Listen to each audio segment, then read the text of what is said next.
Good morning, good afternoon, good evening, ladies and gentlemen, wherever you're situated on this great, big, beautiful blue globe floating for the void of Yah's creation.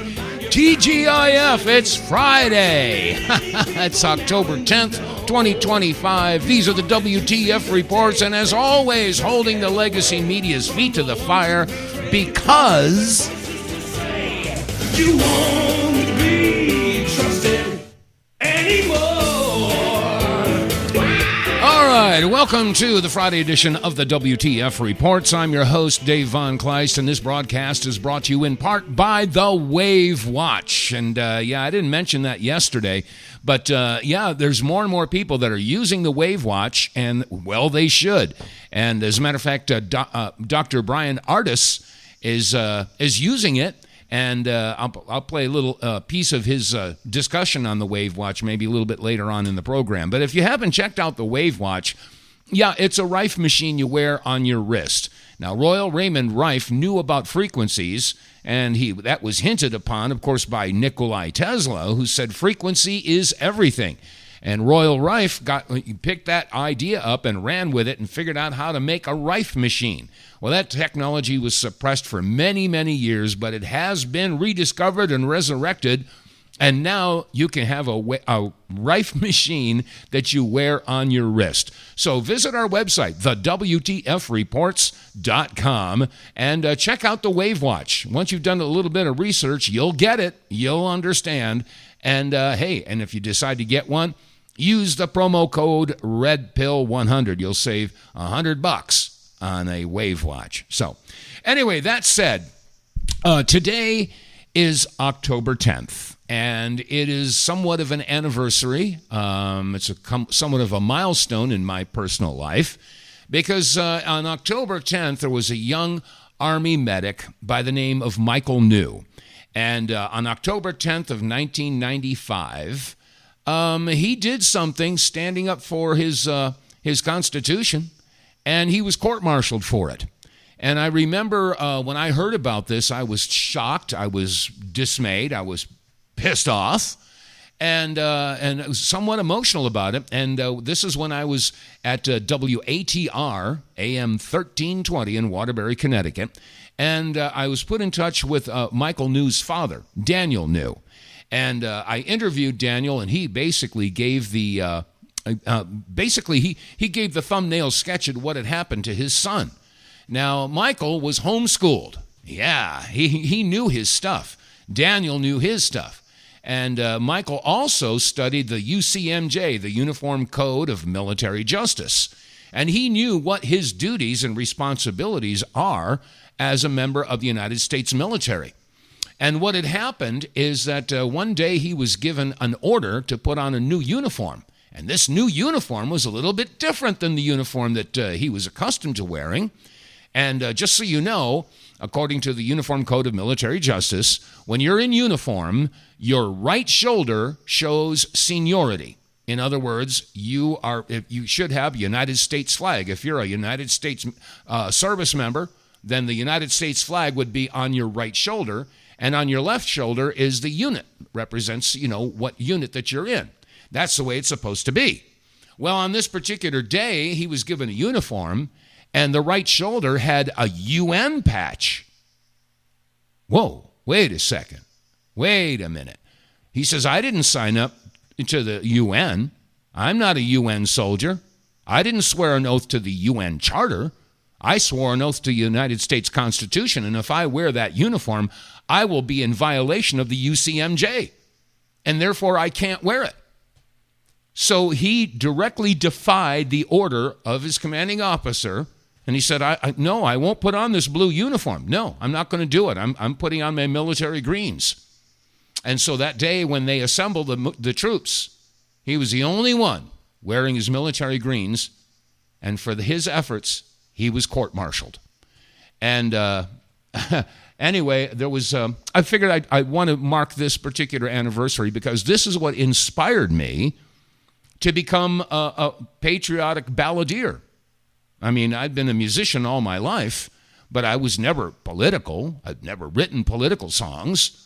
But this particular situation, this event, stirred me. It inspired me. It brought about some emotions that I'd never had before.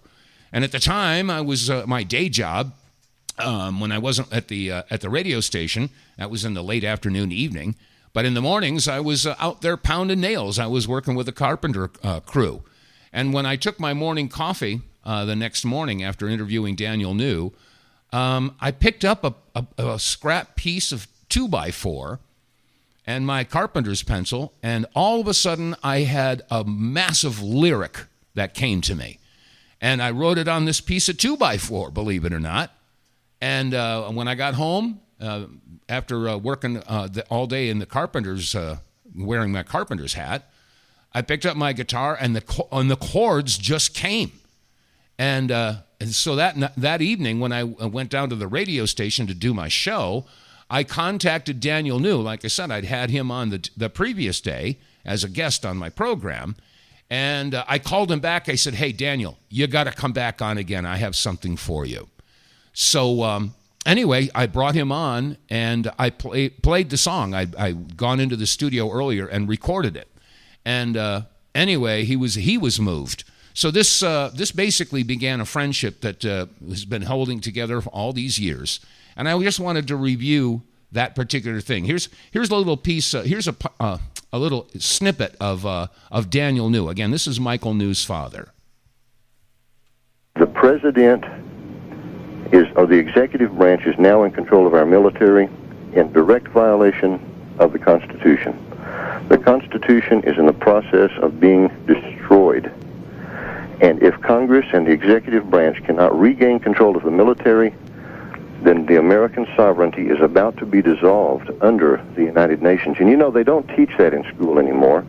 They don't teach it to soldiers. When you take an oath, that's the last time you hear the word Constitution for a whole 20-year career. So the point here, basically is that our schools are no longer teaching the separation of powers. They don't teach about the Constitution. They teach about United Nations in schools today.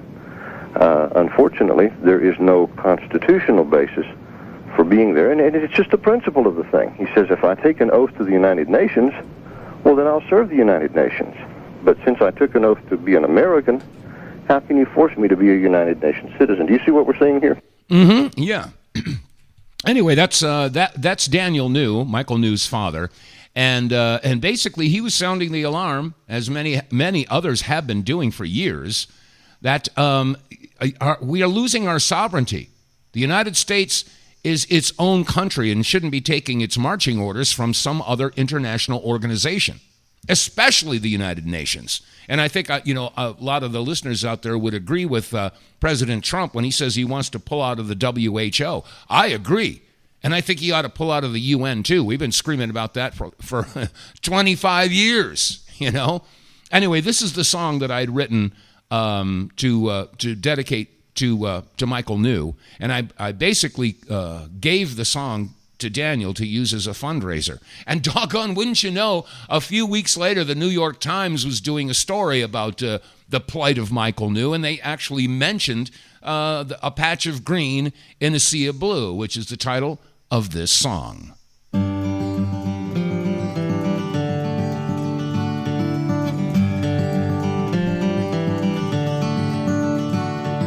A young man joined the service, thought he'd do his part. He loved his country under God, was true to his own heart.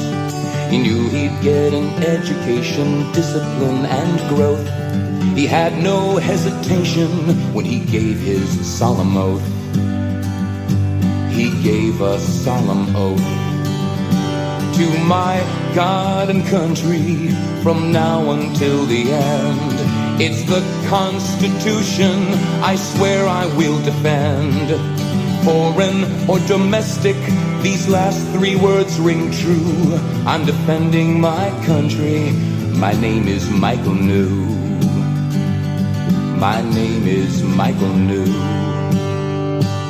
In uniform across the sea, on soil in foreign lands, with dedication, honesty, keen eyes, and steady hands, fulfilling every duty with patriotic love, until the day an order came from officers above. from his officers above. The color of the army is a military green, but the uniform they gave to him was like one he'd never seen. The shoulder bore a UN patch, a distinctive shade of blue. No oath to a charter, to my country I'll be true. To my country I'll be true. To my God and country, from now until the end. It's the Constitution I swear I will defend. Foreign or domestic, these last three words ring true. I'm defending my country. My name is Michael New. Yes, my name is Michael New. On Tuesday morn, October 10th, inspection of the men. By Finland's General Ingstrom, he had to look again. The traitorous eyes of officers stared down at Michael New. A single patch of green in an endless sea of blue. A single patch of green in an endless sea of blue. To my God and country, from now until the end. It's the Constitution I swear I will defend. Foreign or domestic, that final word rings true. Yes, I'll defend my country. My name is Michael New. To our God and country, from now until the end. It's the Constitution we swear we will defend. Foreign or domestic, that final word rings true. Yes, we'll defend our country, just like Michael New. America is watching, all eyes on Michael New. You set a fine example. God bless you, Michael New.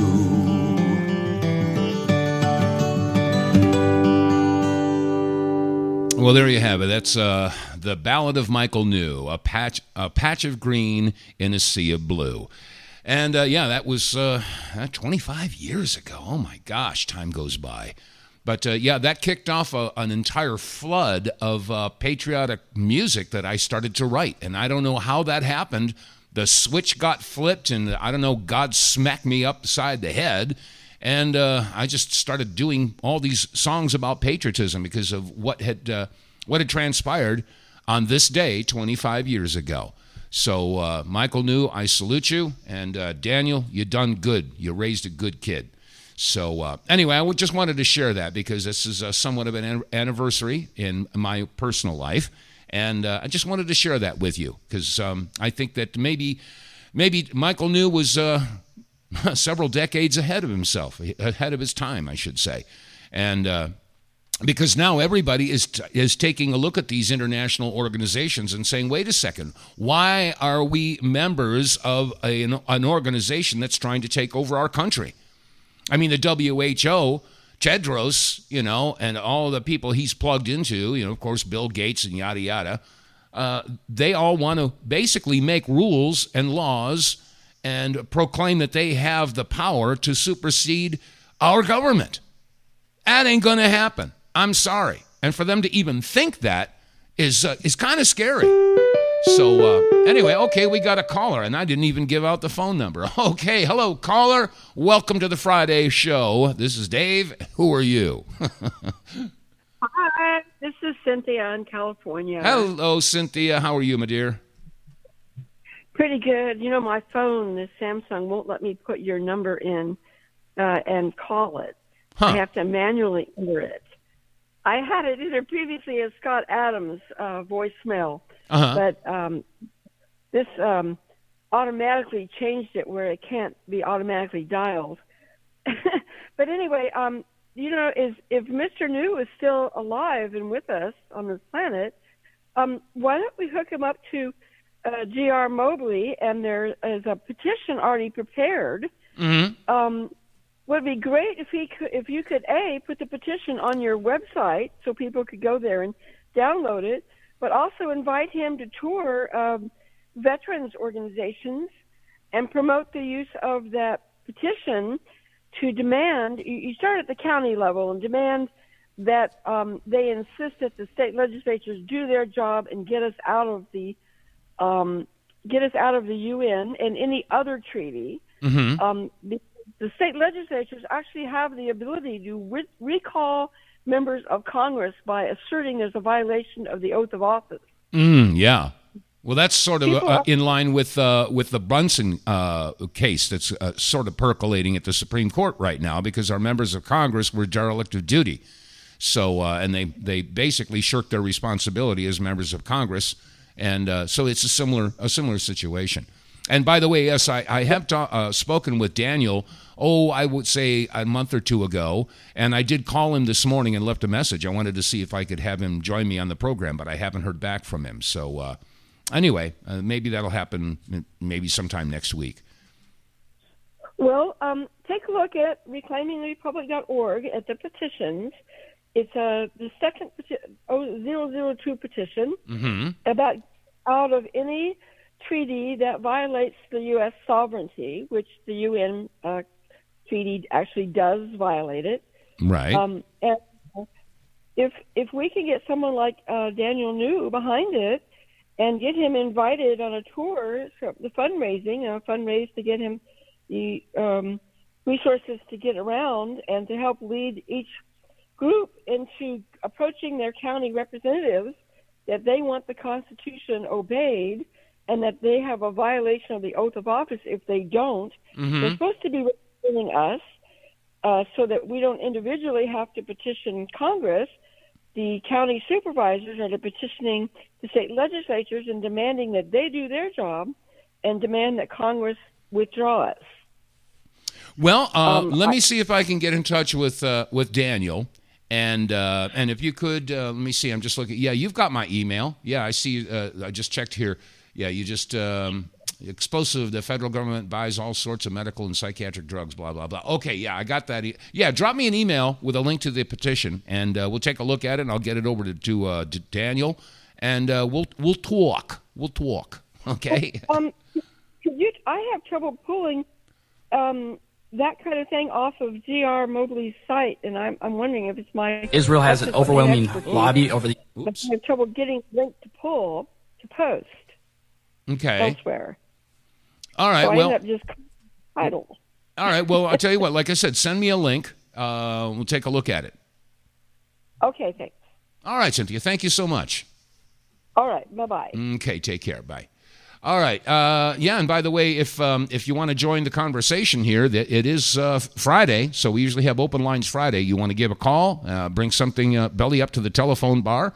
The number here is 215-867-8255.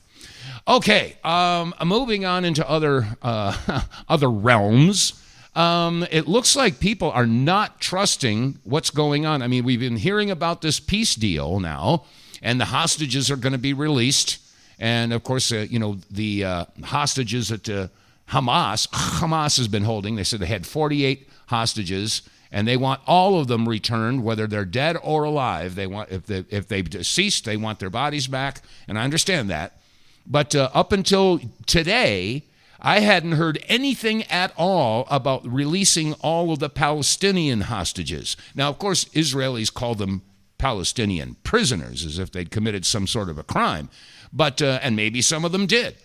But the numbers that I've been hearing, anywhere between 4,000 to 6,000 to 10,000 Palestinians have been held for years by the Israelis. And I only saw this morning a blurb that they said about 1,700 Palestinian prisoners, of course they use that word prisoners, not hostages, 1,700 prisoners are going to be released by Israel. Well, I'm just curious to find out what happened to the several thousand other ones. Now, we've got plenty of video evidence and plenty of documentation saying that many of these Palestinian prisoners, I call them hostages, had been beaten, tortured, raped, and even, been subjected to having their organs harvested. So I'm just curious to know what happened to the thousands of other hostages. So we'll have to see how that's going to play out. But people all over even people who worked in Israel, I mean, they're all saying that they don't trust Bibi Netanyahu. And as a matter of fact, let me see if I can pull this here. Okay, here it is. Yeah. Okay, we've got several different individuals. John Lyons, Ehud Barak, who was former prime minister of Israel, Ami Avalan, who was a member of the Shin Bet, and Zippy Levini. You're going to hear several different people in this audio clip talking about Bibi Netanyahu. And here it is. Do you trust Benjamin Netanyahu? Never. Can there be peace while Benjamin Netanyahu is the leader here? No. No. Okay, what you're hearing is John Lyons. Okay, let me see. Okay, hold on there, caller. I just was right in the middle of a clip here. So you just heard John Lyons, and the response was from Tzipi Levini, and I want to continue on. Hold on there, caller. I'll get to you in a second here. Anyway, and now you're going to hear from Can the world Ehud trust Barak. Benjamin Netanyahu? I don't think that anyone can trust him. Basically, he lies to everyone, and no one trusts him. If you were a Palestinian... Okay, that was Ehud Barak, former prime minister. He's saying no one could trust Bibi Netanyahu. ...in the West Bank or Gaza, what would your view be of Israel? I would fight against Israel in order to achieve my liberty. Okay, I'm pausing that. That's Ami Avalan from Shin Bet. And he's basically saying that, yeah, if I was a Palestinian, I'd fight back. How would you fight? How dirty? I would do everything in order to achieve my liberty, and that's it. I once was asked some 30 years ago what I have been doing if I were a Palestinian. And 30 years ago, I was new enough in politics to tell the truth that if I were born Palestinian, I probably would have joined one of the terror organizations. Yeah. So there you have it. Bibi's own cabinet members and former Israeli prime ministers, members of the IDF, saying, I wouldn't trust Bibi Netanyahu. So anyway, I got a couple other things I was going to get to. However, the phone call takes precedent. Okay, who do we have on the line here, and where are you calling from? Hello. Hi there, this is Melissa in Maryland. Hi, Melissa in Maryland. Welcome to the show. What do you got?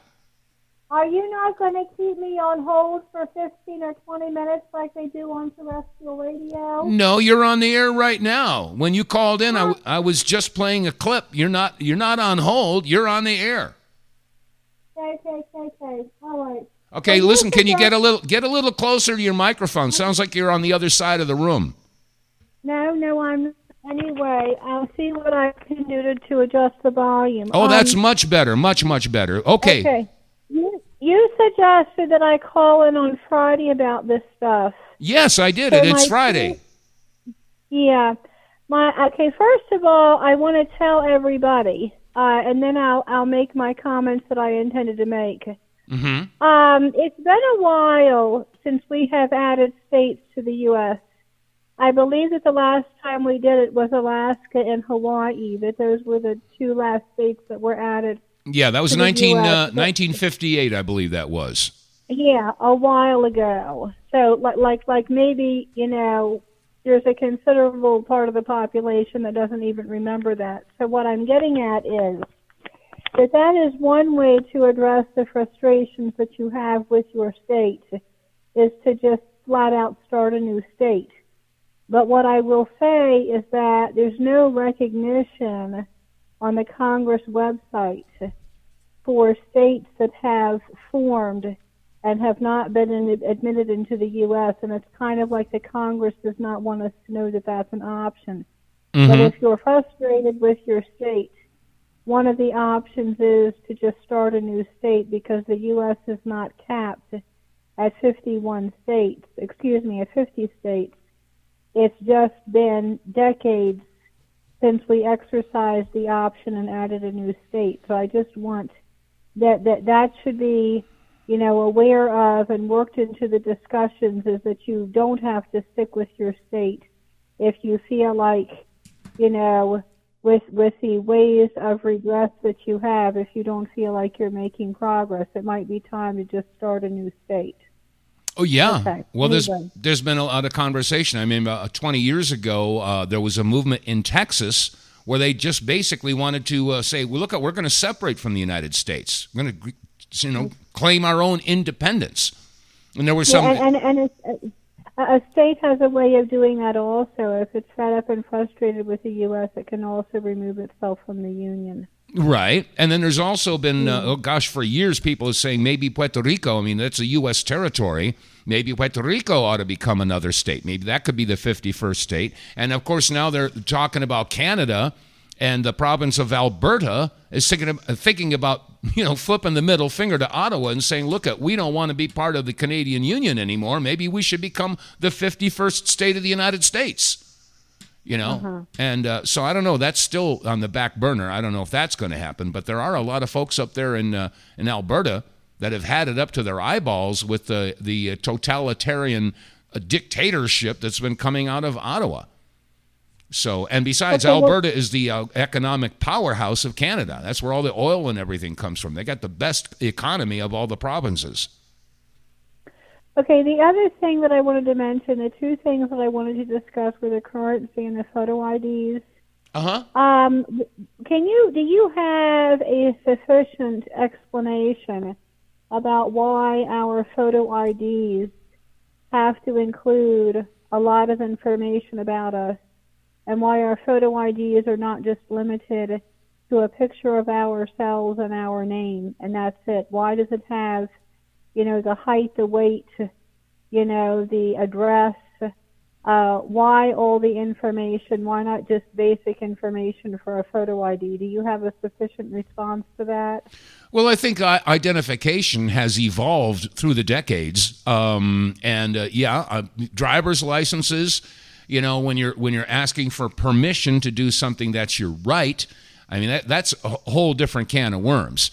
But, ID is something that we've all had to deal with. I mean, since we were kids, I remember when I had to get my Social Security number. But, people have to have some sort of identification. Where are your papers? You have to prove that you are one of the corporate citizens, But and we've all been conditioned to accept that.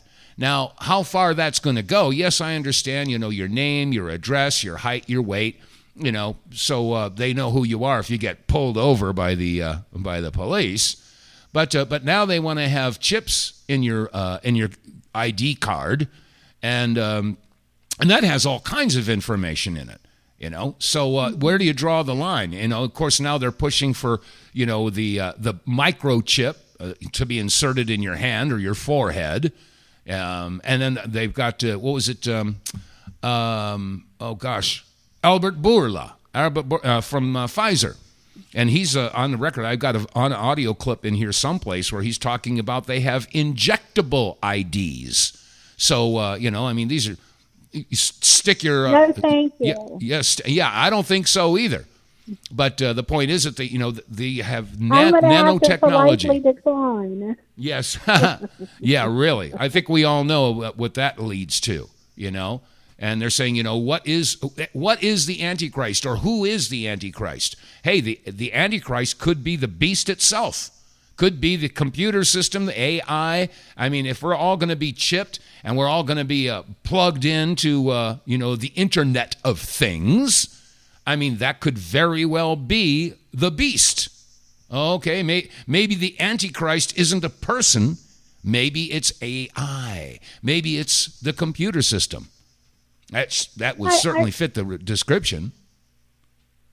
I want you to do something for me, please.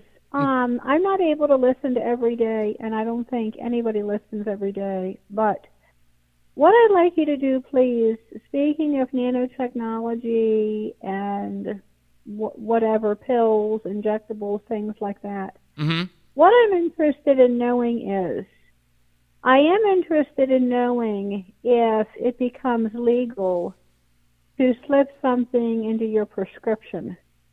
I'm interested in knowing if, let's just say that you take a maintenance drug, whatever it is that you take, even if a female has the goal to be on birth control pills, just whatever. See, what happens when you take your prescriptions, and even when you take your vitamins, is that, you don't tend to look at what you got from the pharmacy. Like some of us assume if it's straight from the pharmacy, it's fine.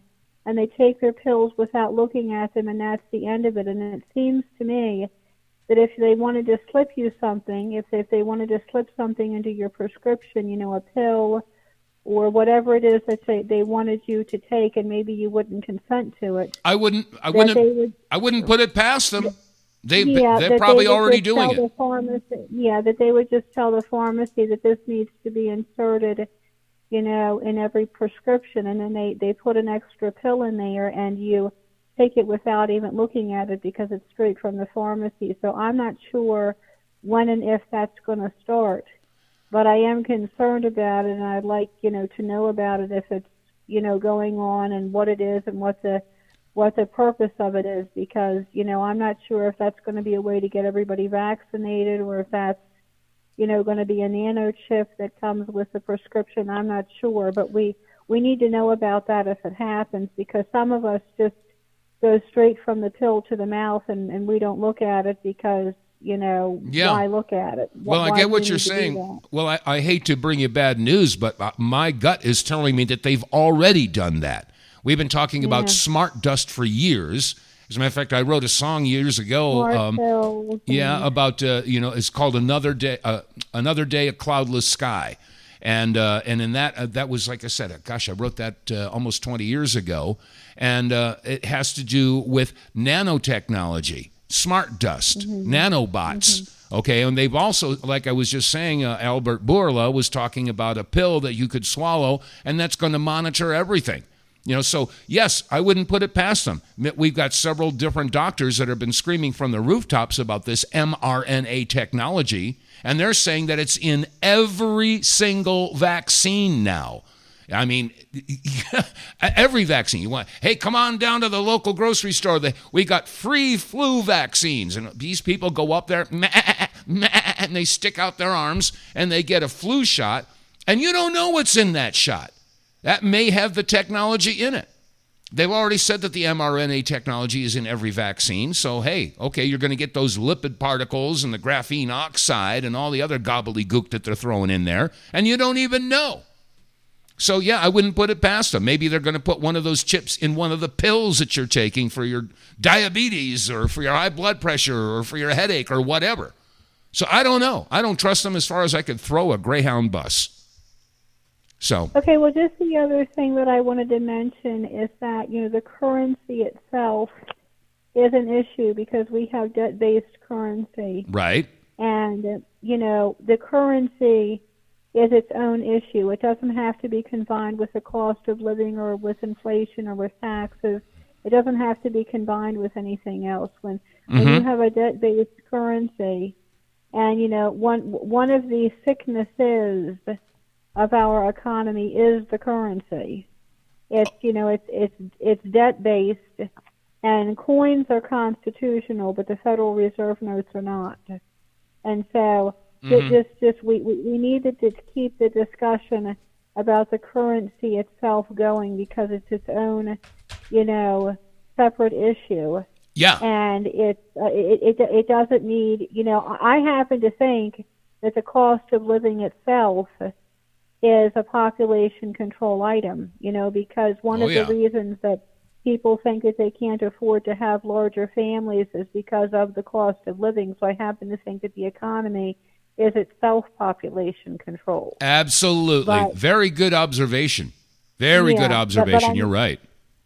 Yeah, but I mean, just the currency is it's its own issue because the debt-based currency has distorted the cost of things and has, distorted the economy. We have things that are undervalued and overvalued. They're underpriced and they're overpriced because of the currency. So that just needs to be its own separate discussion. Well, yes, it does. And I encourage everybody out there listening to use cash. Everybody's gotten accustomed to using their credit card or their debit card or this card or that card. Please get away from using the cards. Yes, sometimes you have to use them. I get it. But if it's at all possible, use cash as much as you can, as often as you can. So you just got to get away from that. Because every time you use that card, the bank takes 1.5% of the transaction. So the point is, after 100 transactions on $100, the banks end up with all the money. And your dollar keeps on losing its value. So anyway, listen, thank you so much for your participation in today's show. And we're just going to have to keep our eyes on what the heck they're throwing at us as far as our pills and as far as the nanoparticles and the smart dust and all that stuff. We may already be infected with nanobots and chips and all that stuff. I don't know. It's been going on for a long time, and they're sure as heck not going to tell us about it. So, all right. Okay, thank you. All right, you have a safe weekend, my dear. You take care. Bye-bye. Okay, and could you check the listen over the phone line once in a while to make sure that it's working all right? The listener phone line? It seems to be working fine. I'm talking to you now. But there's a listen. I think that Red State offers a listen by phone option, and it just has to be checked every so often to make sure that it's working correctly. Okay, well, I'm not in charge of the website or anything like that. I just, I do my show here, and I just send it down to Red State Talk Radio, and they take care of it on that end. So I have no power on that. So anyway, next time I talk to Scott, I'll mention it to him. So, all right. Well, thank you so much for your call, and you have a lovely weekend, my dear. Take care. Thank you. Okay, bye-bye. Bye. All right. Take a quick pause for the cause here. Get More Tank will save you money every month on gas. Get More Tank is a tablet with active ingredients that adds big mileage to every tank. Made in America, the Get More Tank formula is used by trucking companies and heavy industry. Now the Get More Tank formula is available to you. Get More Tank works in any gas or diesel engine, cleans your engine, lowers emissions, and you'll feel improved engine performance every time you step on the gas. Get More Tank works for cars, trucks, boats, motorcycles, four-wheelers, mowers, and blowers. Hey, if you got an engine, then Get More Tank. Contractors, electricians, plumbers, painters, and lawn service companies, Get More Tank will save you money and extend the life of your engines. If you're an owner-operator running your big rig around the town or across the country, Get More Tank will save you money too. If you're a farmer, all of your equipment can use Get More Tank. A 5-pack on sale at GetMoreTank.com for just $22.22 plus shipping. Use the promo code REDPILL101 and get 10% off. Save your money, save your engine, save the earth at GetMoreTank.com. Get More Tank is EPA registered, doesn't void warranties, results vary. And you can get More Tank by visiting our website, TheWTFReports.com. Click on the sponsors button, and it'll take you down to an area where you can click on the Get More Tank information, and you can find out all the specifications and details on how and why this stuff works so well. And if you haven't tried it, hey, you're doing yourself a tremendous disservice, because this stuff actually works. It's going to give you more power. Your engine runs more efficiently, cleaner, and after a couple of tanks, you start to see the improved mileage, anywhere between 15 to 20% better mileage, depending upon your year, make, and model of the vehicle that you're driving and your driving habits. But if you're getting 20% better mileage, do the math. For $20, you get 5 tablets. If you get 20% better mileage, that means your 5th tank is free. You see, let me see. I spent $20 and I saved an entire tank of gas. How much does it cost to fill your tank? $50, $60, whatever. Point is that with one purchase, you're going to break even at least. Okay, and by the time you get your engine acclimated to this stuff, you're going to see some real improvement in your power and your mileage. So I don't know what you're waiting for. Run screaming to your computer and go to TheWTFReports.com, click on the sponsors page, and get More Tank. All right, that said, there were a couple other things I wanted to get to today. My gosh, the hour's just shooting by here. I want to point out that the Trust for Israel, I just played for you a couple of clips, and you heard from former Prime Minister Ehud Barak. You heard from the member of Shin Bet from Ami Avalon, Zippy Levini, John Lyons, all of these people who worked with Bibi and were in the Israeli government. They all say the same thing. Bibi can't be trusted. He can't be trusted. And people all over the world now are realizing that, Netanyahu has got to go. As a matter of fact, Glen Beck was having a discussion. He was giving a presentation someplace, and he opened up the microphone for people to ask questions. Listen to what happened to Glenn. Listen to this. Israel has an overwhelming lobby over the United States government, and we have unconditionally supported them. We have fought their wars in the Middle East. Bibi Netanyahu came to our Congress in the 90s, told us a list of countries that we need to take out. Some were Syria, Iraq, Iran, Libya, etc. Through those wars, we have lost trillions of dollars. We have lost American servicemen. We're lobbying everybody else, and they will... No one's clapping. Okay, if you can't hear that, somebody's hollering out, is it America first or Israel first? People are getting it. Charlie was starting to notice about the Israel lobby. Could I answer my question? Could I answer the question, please? You're talking about one thing they don't teach in school? They don't teach about the USS Liberty, where Israel literally came, blew up an American ship because they want us to get in their war with Egypt, and they don't teach that in school. I mean, I'm just saying. Okay, thank you. Thank you for your question. I have a question. Why is there this societal taboo around criticisms of Israel? For example, AIPAC doesn't have to register as a foreign lobby, but like the Australia lobby does. And it just that should be changed. That should be corrected. Look, I am not going to say Israel should have any special privileges. None. Okay, well, he got backed into a corner there. So, yeah, like I said, people are figuring it out. They're taking a look at what's going on with Israel and how much influence Israel has over our government. And that's, if this is the United States of Israel, which it isn't, people are getting it. As a matter of fact, there was a woman who posted this. She says, hey, get ready to hear this. We all know that we send billions of dollars to Israel. We are funding all kinds of... the funding that we have towards the Israelis is over the top. Listen to this. I'm convinced if Americans knew what Israelis have, they would lash out rationally. Before we get all the way into it, they are the largest recipient of U.S. aid at around $320 billion, with at least another $21.7 billion in the last 2 years. Let's just do a quick comparison between what Israelis get and what Americans get. They get 15 weeks paid maternity leave.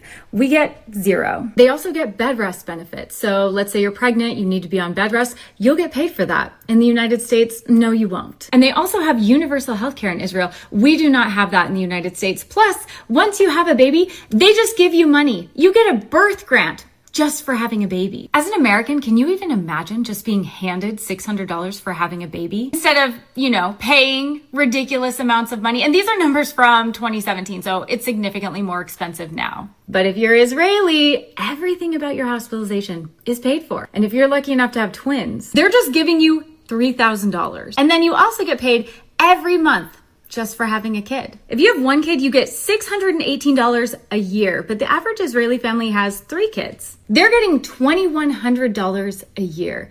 I don't know, my fellow Americans, what could you do with an extra $2,100? And those are just the benefits for being pregnant and having kids. You're gonna freak out when you see how much money they get from their government. There's a reason so many Israelis have New Jersey and New York accents. It is good money to be a colonizer. You want your brand new colonizer absorption basket? They're gonna give you your first cash payment at the goddamn airport. How much are you gonna get for a family of 3 to help you settle in? Just $21,000. And if you're struggling to find work while living in someone else's home, no worries. A family of 3 can get $5,000 paid out over 6 months. Don't forget, they get their college for free. We do not.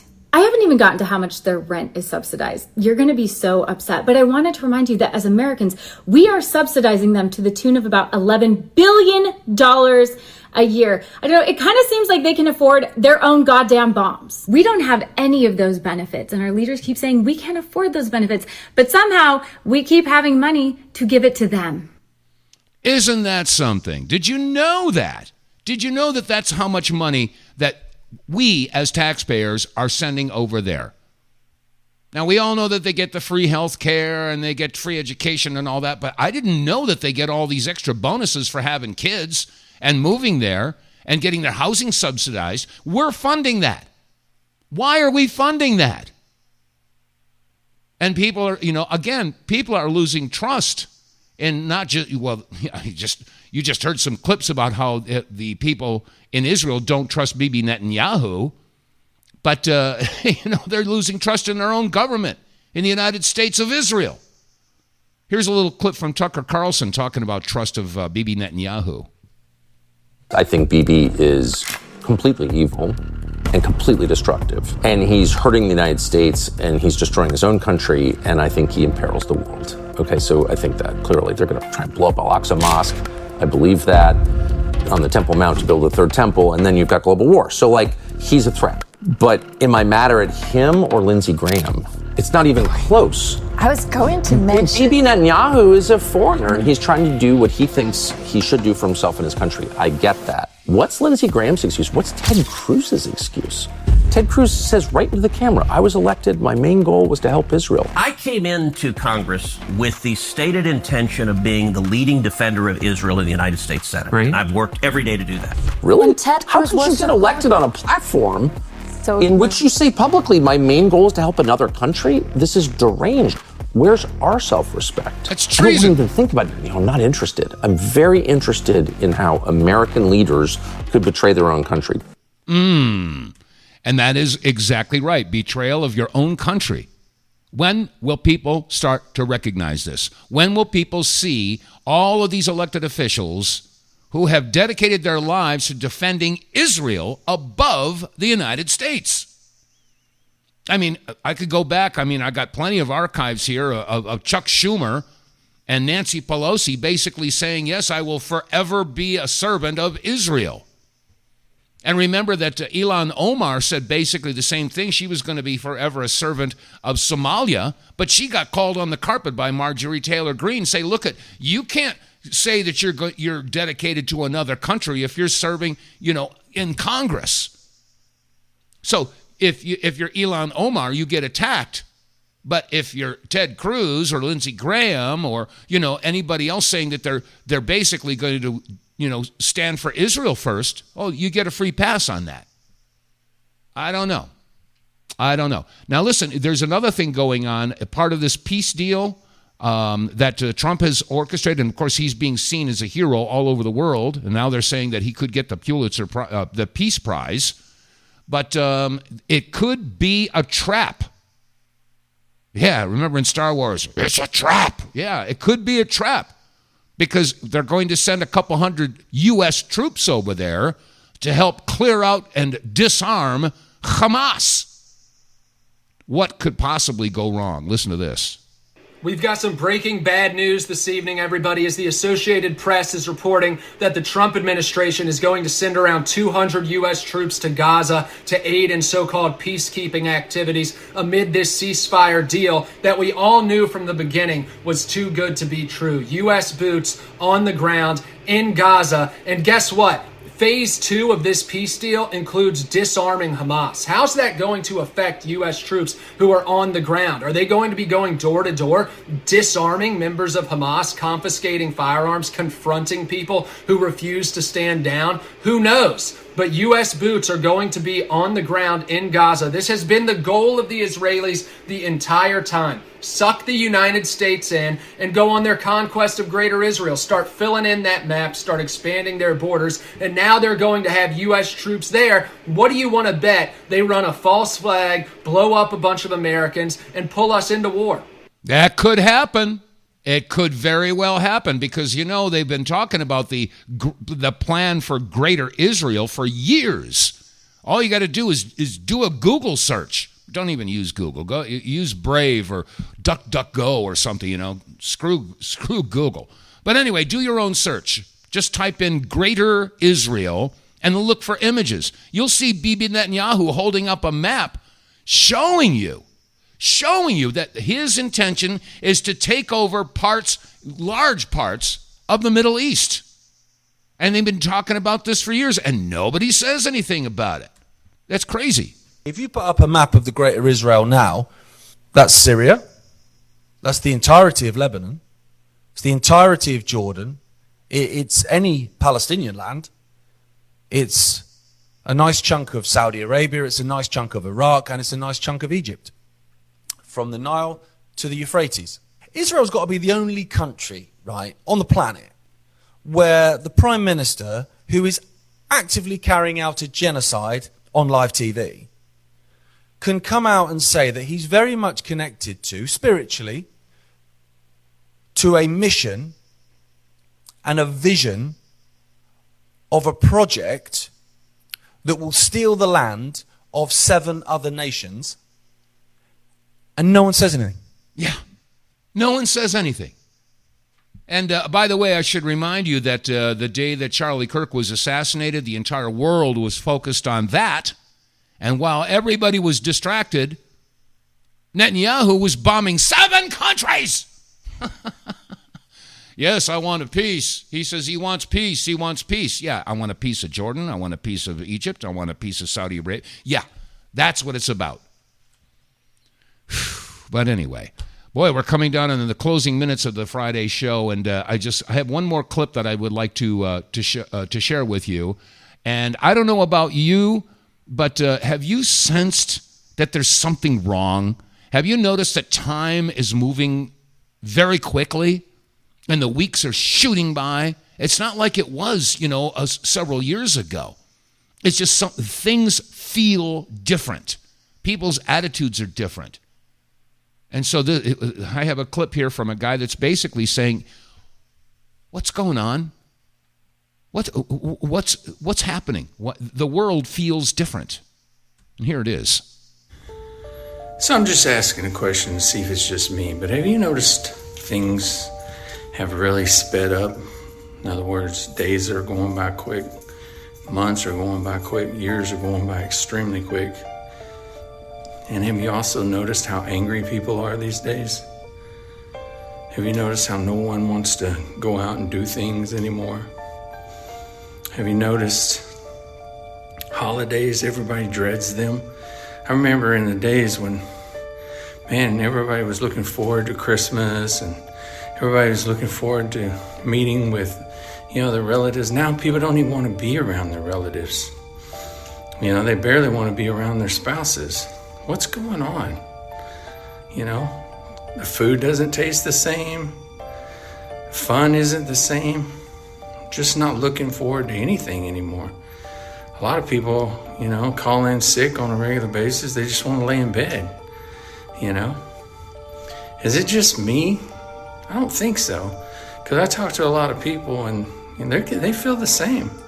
I don't know what's going on, but something's definitely going on. Changes are being made, and it's sad. It's real sad, and I'm not heavy into conspiracy theory, but there's definitely something going on because this isn't right. This doesn't feel right. Nothing about this new world feels right, and what's going on, I don't know. Hit me up in the comments. Let me know what you guys think. Am I the only one? No, you're not. You're not the only one, buddy. I think there are a lot of people out there that feel the same way, and yours truly feels that way too. I don't know. Everything feels different. I don't know. Maybe there really is a shift going on. Maybe this is a result of the quote unquote noticing that's going on. And I don't know. I don't know where this is where this is going. I don't know where this is going to end. But we know that there are major changes coming, and a lot of people are very concerned about the possibility of an incoming false flag. I mean, Israel and Bibi Netanyahu are being pushed with their backs against the wall. And you know what happens when you push a wild animal against into the corner? They lash out. And I can't help but think of Bibi's statement a few days ago, threatening that Iran now has missiles with an 8,000-mile range and they could hit the United States with nuclear weapons. Yeah. Okay, here we go. I don't know. Anyway, that's going to wrap it up for this week's installments of the WTF Reports. If you're enjoying this program, please, if you're listening on BitChute or Rumble or YouTube or Facebook, click like, share, and subscribe. And above all else, word of mouth. Tell people. Have them join the WTF legion of people out there. All right, God bless you all. You have a safe and secure weekend. And I'll be back on Monday with more of the news they hope and pray you never hear. I'm Dave vonKleist. These are the WTF Reports. God bless you all. Stay safe, stay free, and I'll see you Monday.